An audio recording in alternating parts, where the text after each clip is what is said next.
ultimate tournament of everything. Welcome to the Ultimate Tournament of Everything, where we compare everything off Wikipedia to everything that could possibly ever be on Wikipedia.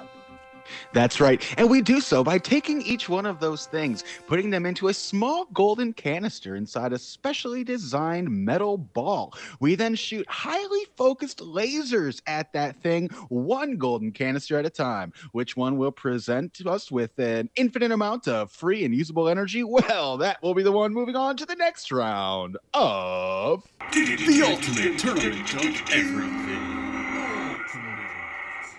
While we may not have yet harnessed the power of nuclear fusion, don't worry, that dream is only ever 10 years away. Maybe today is the day.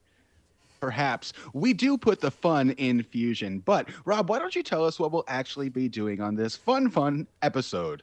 We will actually be comparing articles off Wikipedia 2 by 2 over 9 rounds to figure out which of those 9 would win our tournament and move on to our inevitable and yet never quite here next round. Just as the future of free energy seems to be always elusive, that is contrasting to this very first round, which is here now. Round one. In round 1, we have a lady whose name is very long but only includes 5 actual letters, Maya Eterinetinina, and Kella, the surname. Very much fewer letters in that one, but I think that we should see which one of these is going to get a letter grade of A here in this round, so let's dive right in. Maya Eterintina, MayaettyryntynA, like I said, not many letters, but yet also many letters, was a Soviet and Russian politician and former member of the Federation Council from Chukotka Autonomous Okrug, 1994 to 1996. She was ethnically a Chukchi and was born on December 21st, 1940 in Toygunin Reindeer Encampment. In the 50s, it was merged with other smaller encampments in the far northern corner of Chukotka. In 1964, she graduated Khabarovsk State Medical Institute and later worked as a primary care physician in Ondir and Khabarovsk. It's tough to say these words here.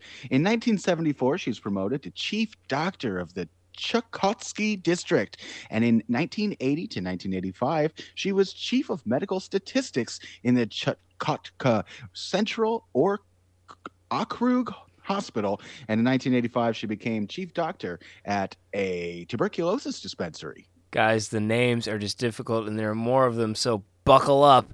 She was active in local politics, even being elected to the district and Okrug Soviet of the People's Deputies.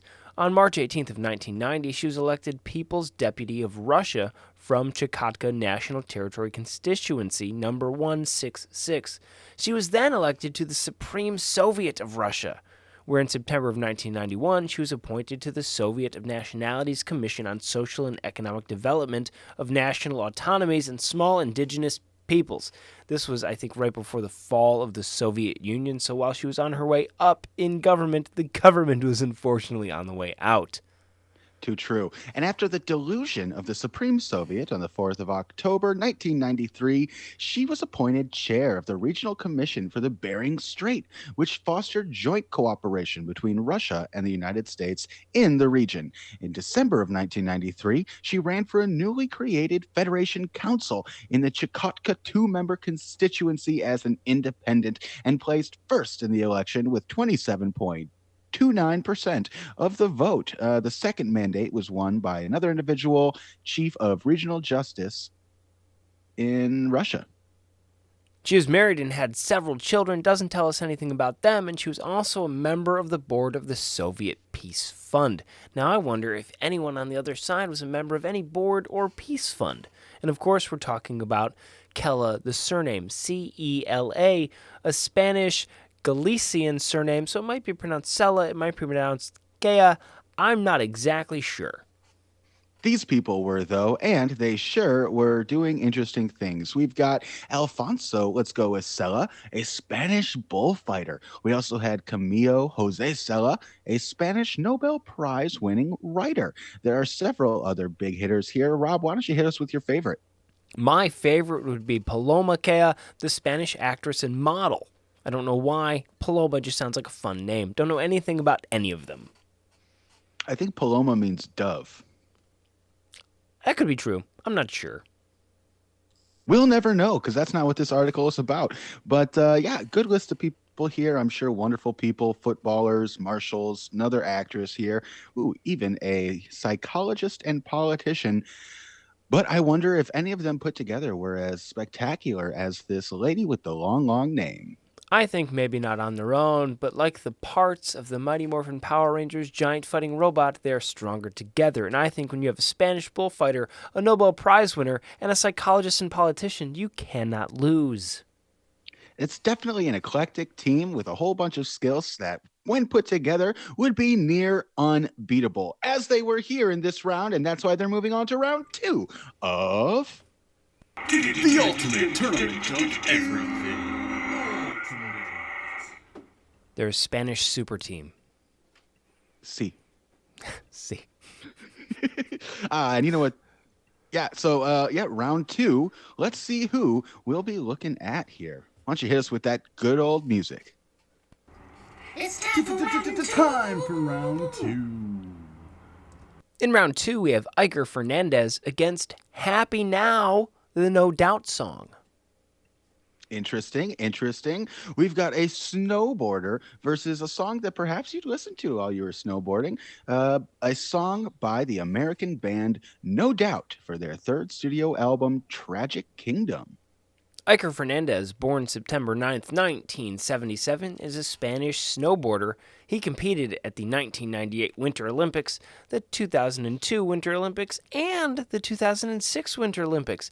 It doesn't list a medal, which usually means he didn't win any.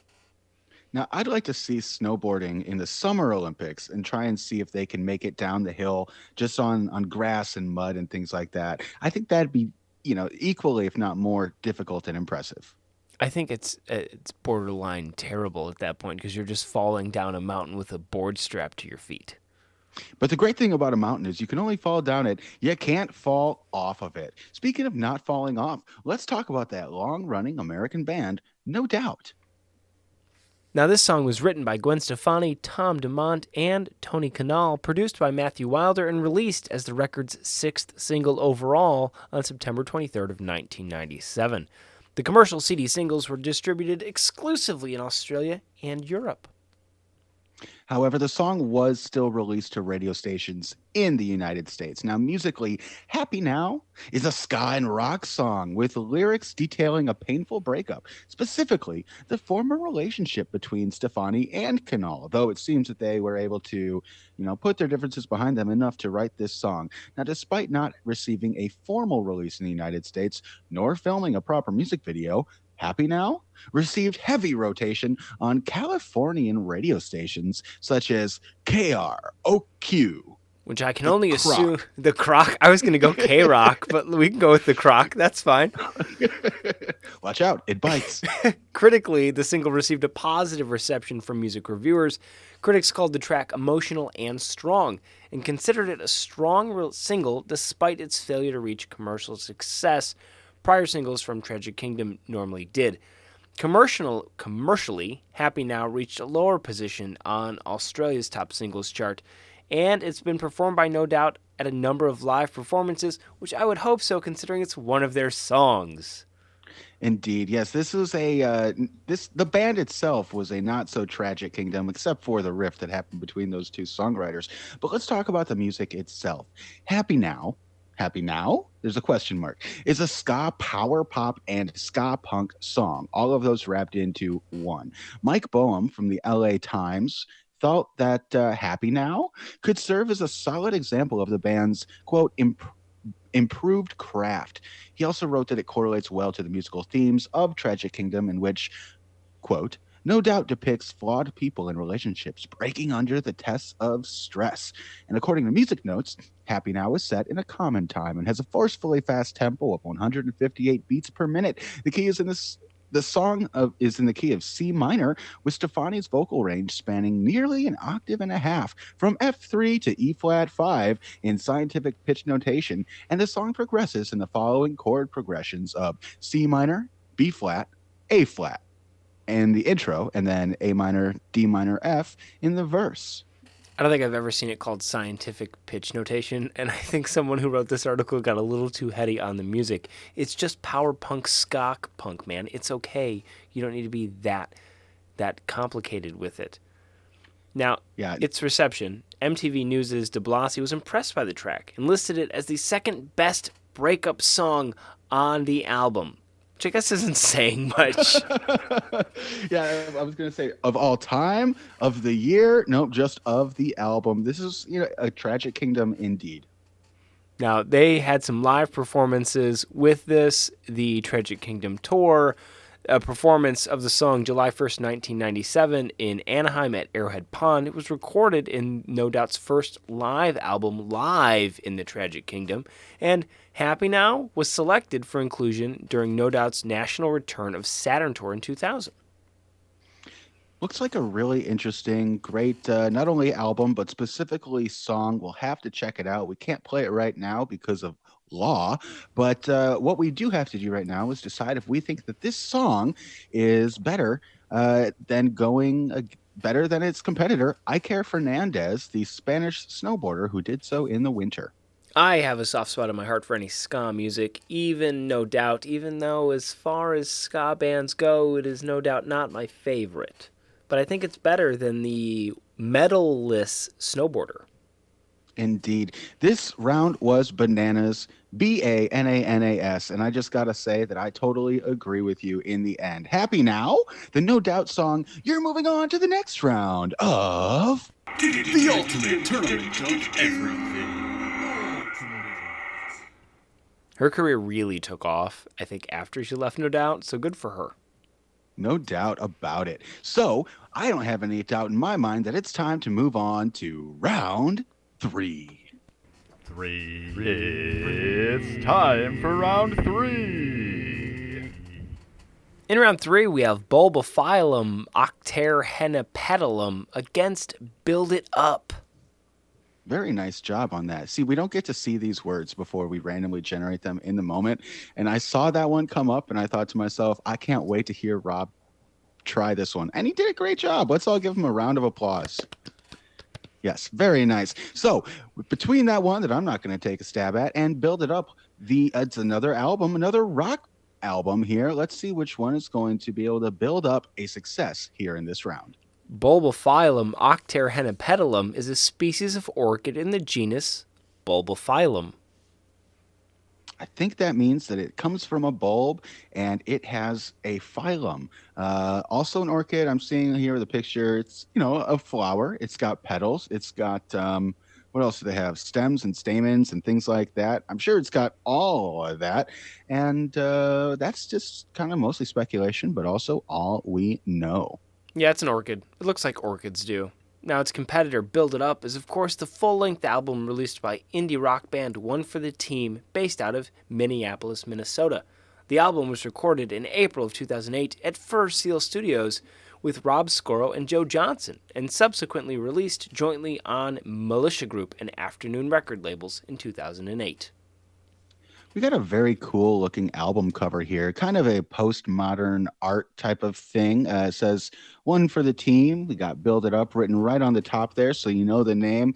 It's all very good and well. I'm sure that on the back of that album cover was the track listing, which goes as follows, at least in part. The first track was called Apples. Then it came Best Supporting Actor, Dress Up Party, A Better Job, Build It Up, and Hey Kid to knock out the first half of the album. It ended with Questions and Panthers, Culture, Deconstruction Site, What Are You Gonna Cry About, Oh No, and finally, We Can Work It Out. I love that, Questions and Panthers. That's really fun to say. Yeah, that should be our band name, Questions and Panthers. And the question should be, where are the Panthers?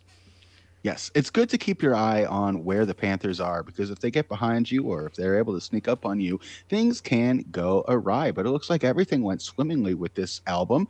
I don't see any stories of calamity or anything like that. It looks like they just decided to build it up, and build it up they did until they had built it up. Yeah. Who let the dogs out is really a fun question. Who let the Panthers out is really a call for alarm. So it's probably better. This album is 38 minutes and 59 seconds long. It sounds like it's fun. You know, we can actually do a music version. We should probably do a music episode. We can play Spotify music in the episode if we record it for Spotify. So maybe a future episode will have to theme it out because we have so many musical contestants. And now we need to make a choice. Are we going to go with this indie rock album or the really difficult to pronounce Orchid? Well, I just don't have a lot to go on for the Orchid. I wish I had more because I'd love to get some flowers into the next round, spruce up the place a little bit. But I think based on what I've got before me, I'm going to have to go with Build It Up, the full length album released by indie rock band One for the Team. I think I have to agree with you only because I also have a soft spot in my heart for indie rock. There's a spot for ska, there's a spot for indie rock, and then there's a teeny little spot for all the people in my life. I also like that, in all of these, in indie rock, a lot of ska bands too, you get a whole bunch of songs, but it doesn't take long to listen to all of them. You got 12 tracks here in under 40 minutes, in and out. You can't beat that. And looks like this bulb thing could not beat Build It Up. So Build It Up, you are moving on with funky, funky style into the next round of The ultimate tournament of everything. I hope we get another rock band.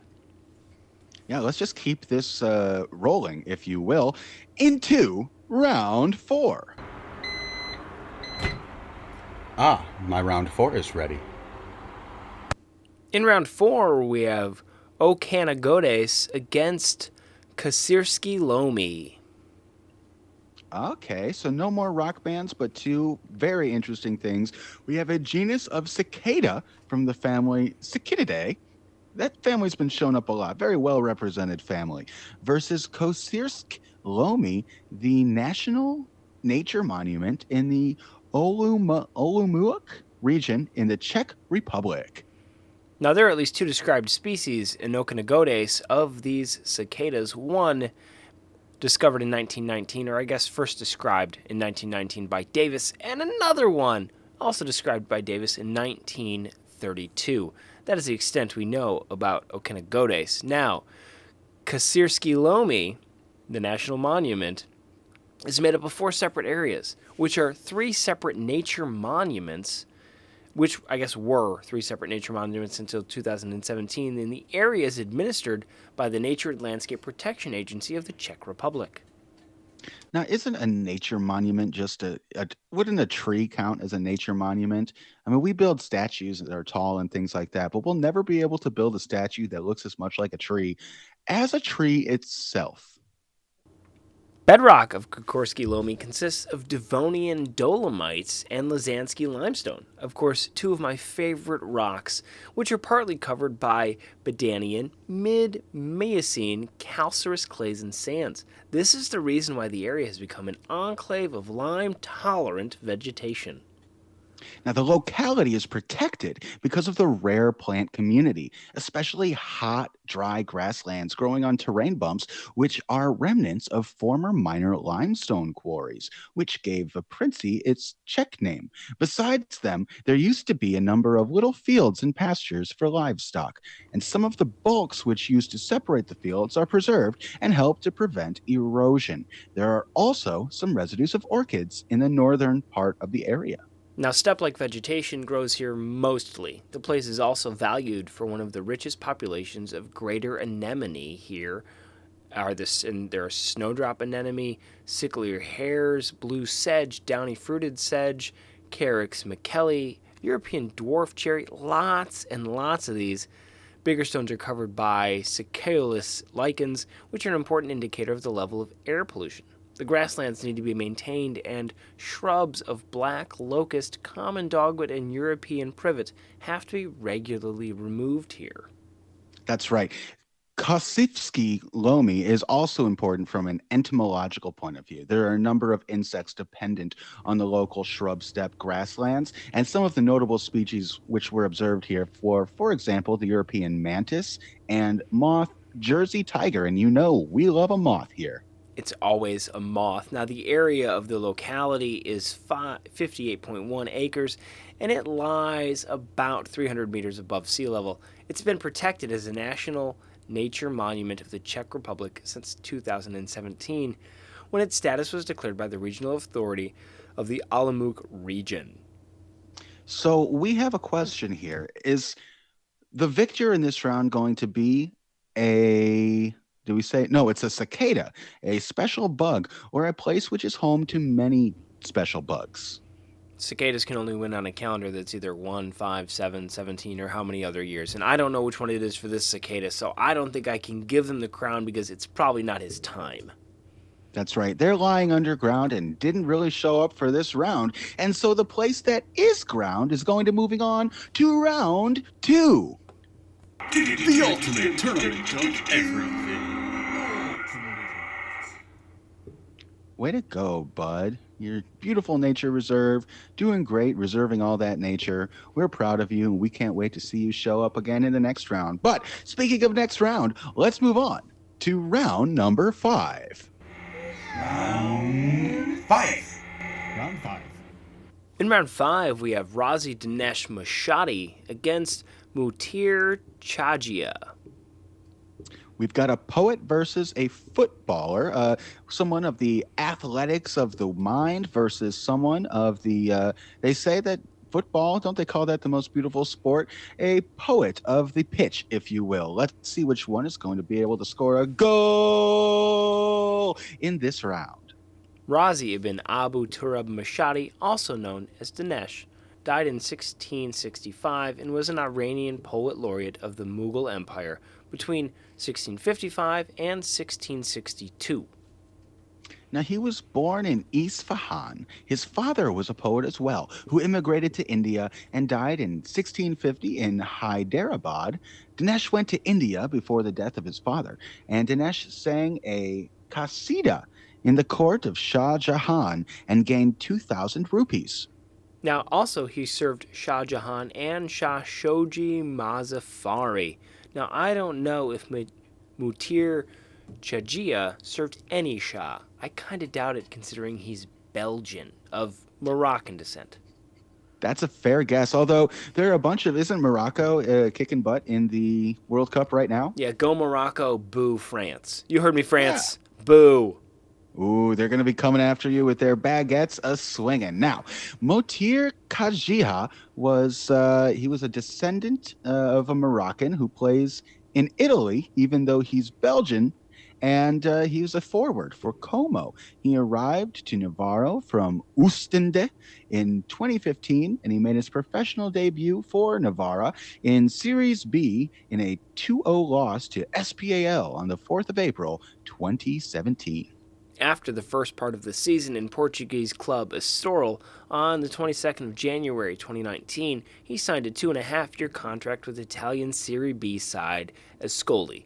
Now on January 29th of 2020, he joined Virtus Entella on loan with an option to purchase, and then July 13th of that next year, signed a 2-year contract with Italian club Como. This guy has got some definite legs here. He scored, I'm seeing 5 goals since 2017. He's still playing. He is only 24 years old. Very young, got a lot of ball left. And now I see his position has been updated from forward to left winger, which if you only have the right wing, you're going to be going in circles. Yeah, it's really hard to fly a plane with only one of them, but I don't know if that's enough, even if there were 2 of this man, because he is not a poet laureate. Nor has he gained 2,000 rupees. So I'm going to have to totally agree with you, Rob. And we're going to move on the Iranian poet laureate Razi Dinesh Mashadi to the next round of The ultimate tournament of everything. would love to be a poet laureate. You just, it's your job to write poetry. Yeah, well, you're just going to have to start writing poetry. Hope that it's real good and people like it. We could do this whole podcast in rhyme if you wanted to. We've got the time if we can do. Nah, that's probably not. I can't. Yeah, we're not going to be able to spit bars like that. But I am going to be able to spit a bar that goes like this. Hey, it's time for round 6. Making a turn around the last curve. He comes around the last side, and there you have it. There is your winner, round 6. In round 6, we have Molvi Aga Muhammad against Amibara, the district. A Pakistani politician versus, you said a district, a Wareda. Indeed, of Ethiopia. This is going to be very exciting. I can't wait to learn about both of these highfalutin competitors. Molvi Aga Muhammad was born January 1st, 1944, and is a Pakistani politician who'd been a member of the National Assembly of Pakistan from 2008 until May of 2018. Now, he was born on the very first day of the year, the 1st of January in the year 1944, so he started that year off with a bang. He was elected to the National Assembly of Pakistan as a candidate of the Muttahida Majlis-e-Amai, the MMA, from constituency NA 236 in 2008 Pakistani general election, and he received 30,611 votes to defeat Muhammad Sawar Khan. He was re-elected to the National Assembly as a candidate of Jamaat Ulema-e-Islam, and in 2013 Pakistani general election. He received 48,000 votes that time and defeated Muhammad Essa Roshan, a candidate of the Pashtunkhwa Milli Awami Party, the PKMAP. In that same election, he ran for a seat in the National Assembly as an independent, but was unsuccessful. Yes, in that one, he received his lowest number of votes, only 152, and lost the seat to Amir Zaman. Though, in 2014, he was disqualified as the member of National Assembly, and re-election in the constituency was ordered. His National Assembly membership was later instated by the Supreme Court of Pakistan. Now, on the other side, we have Amibara, the Wareda in the Afar region in Ethiopia, part of Administrative Zone 3. Amibara is bordered on the south by Awash Vantali and on the west by the Awash River, which separates it from Doleka. In the northwest by Administrative Zone 5, and on the north by Gawain, on the east by the Somali region, and on the southeast by the Orami region. It is literally smack dab in the middle of all these other things. A notable landmark in the Wareda include the fissure vent Hurtali, which is 900 meters in some direction. Now, based on the 2007 census conducted by the Central Statistical Agency of Ethiopia, this Wareda has a total population of 63,378, of whom 35,000 and change are men, and 28,004 are women. With an area of 2,007.05 square kilometers, it has a population density of 31.58. It's a lot of people. Now, agriculture is the primary commercial activity in this region, and they actually began commercial agriculture even before the Italian invasion, when a German Ethiopian named David Hall operated a farm at Malkawere. A local tradition is that a foreigner in this area introduced the invasive species Prosperus juliflora to the Afar region in 1988. Now, of course, this is a small tree, kind of like mesquite, native to Mexico, but now in Ethiopia. Although the original intent was to combat erosion, the species has come to dominate at least 15 square kilometers of this land, endangering 11 species of trees, 6 shrubs, 6 grasses, and all of which are local for pastoralists, as the native wildlife depend on. Yes, this weed has also made growing cotton, an important cash crop, more difficult. In response to this threat, however, Farm Africa has helped local inhabitants to organize themselves to eradicate Propsis from the 280 hectares in the region, as well as build 3 pod crushing mills in Amibara and Gawain Wareda. Now, a sample enumeration performed by the CSA in 2001 interviewed almost 10,000 farmers who held an average of 0.2 acres of land. Of the 1.75 square kilometers of private land surveyed, 68, almost 69% was under cultivation. For the land under cultivation, 180 hectares was planted in vegetables, 3 in sugarcane, 96 in root crops, 146 in fruit trees like lemons and oranges, and 144 in bananas. The returns for cereal and pulses is missing, unfortunately. And nothing makes my heart pulse faster than a little bit of cereal. But we've also got to excite ourselves with the round of competition that we have here. And I am very excited, almost palpitating here. Who shall we decide on? The politician from Pakistan or this wonderful chunk of land in Ethiopia? I think I have to give it to Ethiopia just because they have a fissure vent, which, as we know, is an opening into the earth on which magma pours forth. So you can look right into the center of the earth. That's really cool. And it's hard to look right into the center of a politician. And if you did, it'd probably be a deep, dark place, not full of beautiful flowing lava. So I completely agree with you. And Amibara, you're going to be moving on to the next round of. The ultimate tournament of everything. Great job, guys. Really, really enjoy that volcano. Yeah, and sorry about all the invasive plants. That doesn't sound fun. But I'm glad that you've got, they're fighting it. They're moving on to fight in another round. As are we, round 7. Round 7. Round 7. Round 7. Round 7. In round 7, we have Messolita scutellata against the Conquista rose. Yes, we have a bug versus a plant. Very exciting. Two things that know each other well. Let's see which one's going to have the upper hand in this round. Now, of course, Messolita scutellata is a species of beetle in the family Carambaceae, first described by Leah in 1918, known from Australia. The beetle. I don't know about Leah. Yeah, most of the other beetles that we know are from. Oh, shoot, where were they from? Now I can only think of Leeds, but that's not where they were from. Liverpool? Liverpool, that's the one.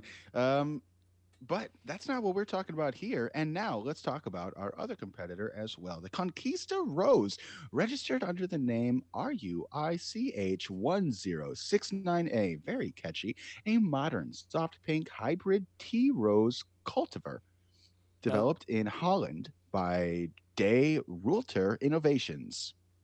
The plant is tall, growing, upright, and compact. The cup flowers have a bright, unfading color with a suffused rose reverse. The large blooms develop from urn-shaped buds and grow singly on firm stems, which vary in length from 40 to 70 centimeters. They open slowly, reach an average diameter of 9 centimeters, have 40 to 45 petals in a very tight bloom, and are not scented. So a rose by any other name might not smell of anything. Yeah, it looks like this is a plant that we've kind of constructed ourselves, genetic modification, specific breeding, things like that. This rose is specifically bred for cultivation in greenhouses or grown in pots, but it cannot tolerate the outside temperatures of the natural world, for it seems to be unnatural. It's generally disease resistant and ideal for warm situations, and the long stemmed flowers are showy and long lasting and well suited as cut flowers. Now, of course, this rose was named after the 2005 opera La Conquista by Italian composer Lorenzo Ferrero. And conquista, of course, is a Spanish term meaning conquest. But will it have enough to find conquest and success here in this round over the beetle not from Liverpool? Well, some beetles I like, and most beetles I don't.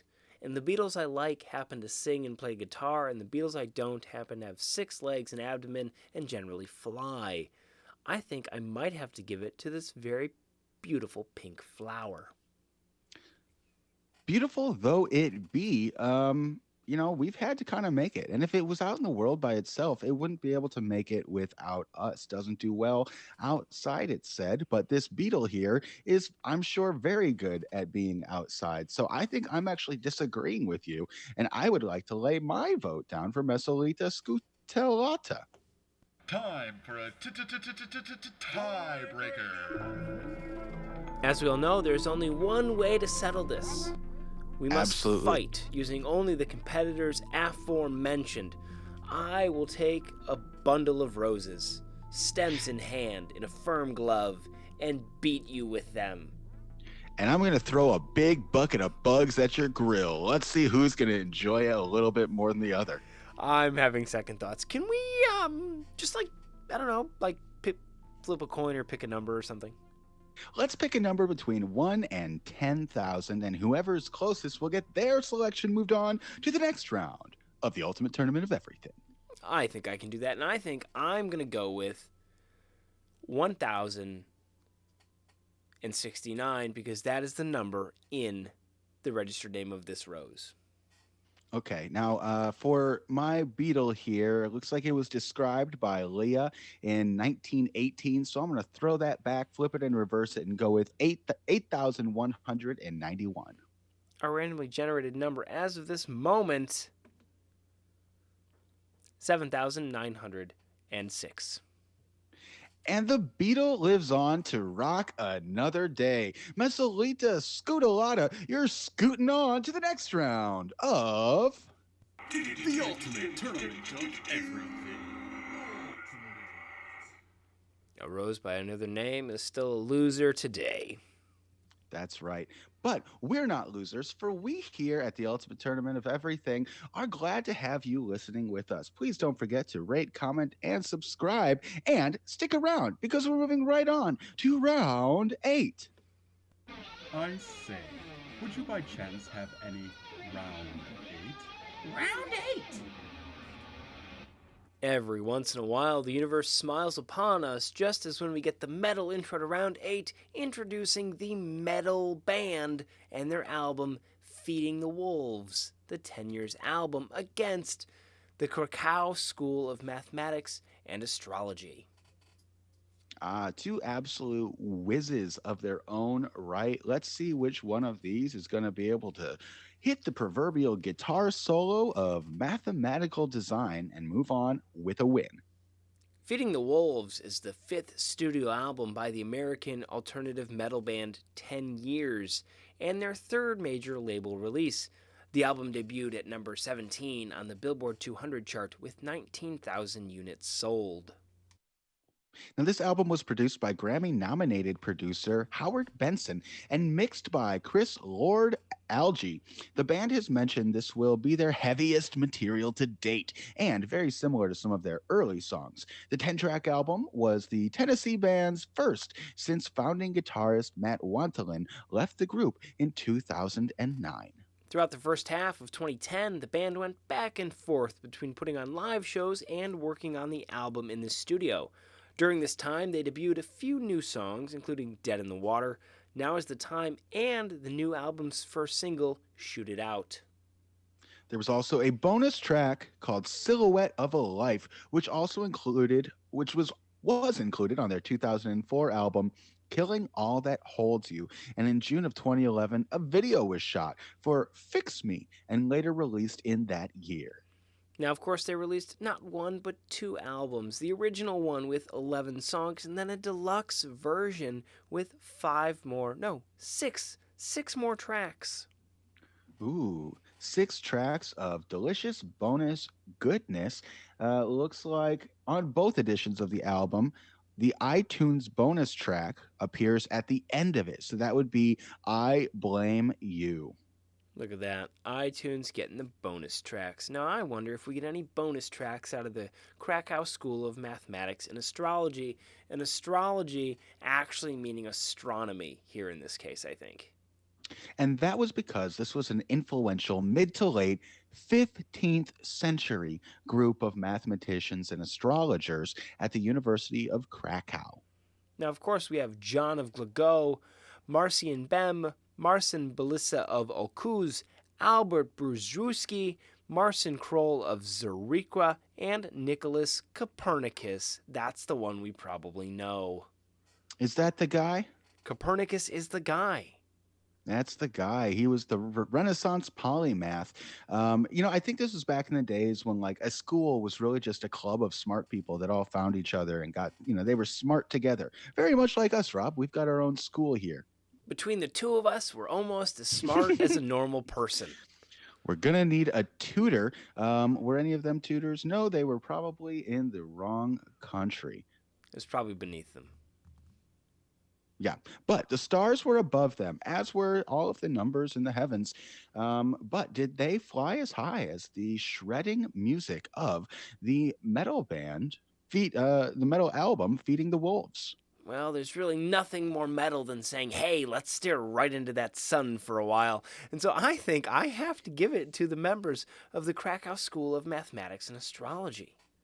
I 100% agree, especially with if these notable members were the track listing, the iTunes bonus track would be Nicholas Copernicus, and that would be a jam. So, Krakow School of Mathematics and Astrology, you are moving on with honors to the next round The of ultimate tournament of everything. I wonder if Copernicus was all the time like, guys, I'm not the center of the universe, but I know what is. And they're like, we get it, okay? We get it, Copernicus. Can you stop? Put your telescope away. It's the middle of the day. What are you looking at? I wonder if that happens. Maybe if we ever develop a time machine, we'll be able to go back, and that's exactly what we'll use it for. Let's take Picasso with us. Yes, and all of his written works and plays. Go ahead and check that episode out. We've got a whole bunch of episodes available for you. They're all gold as far as someone's concerned, and we hope that you enjoy them. If you do, don't forget to give them a like, a comment, and subscribe. But while they were looking into the past, or while we were just talking about looking into the past, let's look into the future, which is round 9. Ba-doom. It's about time for round 9. Round 9. In round 9, we have Julian Fernandez, the footballer, born 1995. So I'm assuming there's another one, maybe born a different year. And Danmarks Adels Arbog, the yearbook of Danish nobility. My oh my. Now, I guess it shouldn't surprise us that we have so many footballers because it is the world's largest sport, but we do have a lot of them.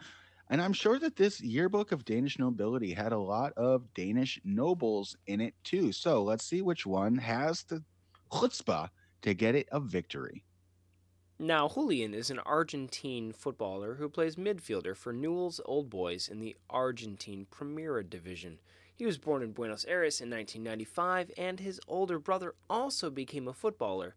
He came through the youth system of the club he supported, the All Boys, and made his senior debut on June 20th of 2013 in the last 16 games of the 2012-13 Copa Argentina, replacing Ivan Bargolo after 81 minutes of a 3-1 win against Boca Juniors. His first Primera Division appearance was also as a second-half substitute in the final match of the 2012-2013 season in a 4-0 defeat to Arsenal de Sardandi. He played 4 times in the 2013-14 season, at the end of which All Boys were relegated, but appeared more frequently in the 2014 Primera B Nacional. A proposed move to Primera club Olimpo de Baja Blanca on January of 2015 fell through when All Boys asked too high a fee for him.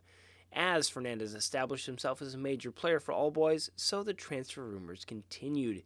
And in July of that same year, a move to another Primera club, Independiente, seemed well on the way to completion. Still, only 20 years old, Fernandez captained All Boys in the 2016 season. Now, in June of that year, All Boys sold 80% of his economic rights to Olimpo, and he had played 78 matches for the club in all competitions and scored 3 goals. The player said the offer had come at the right time for him. Although he loved all boys, he was grateful for their role in shaping him as a person as well as a player. But he wanted to play at a higher level, and his sale had brought much needed finance to the club.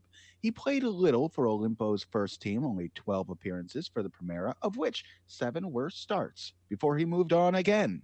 Needing to replace Augustin Farias, their captain who is moving to Europe, Chilean Primera Division club Palestino signed Fernandez on a 6-month loan in June of 2017.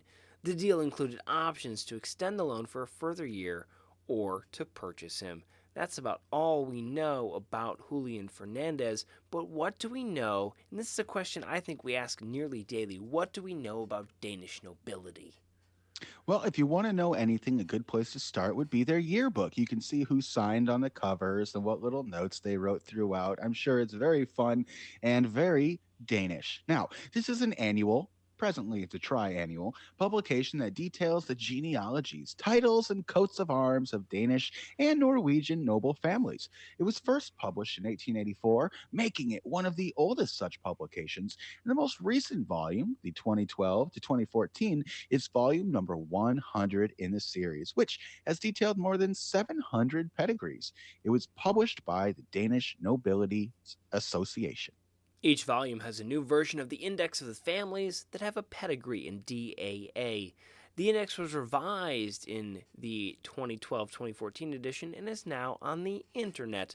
Most volumes have a section of new corrections and additions to earlier pedigrees, so each pedigree may have a number of corrections scattered through the many volumes.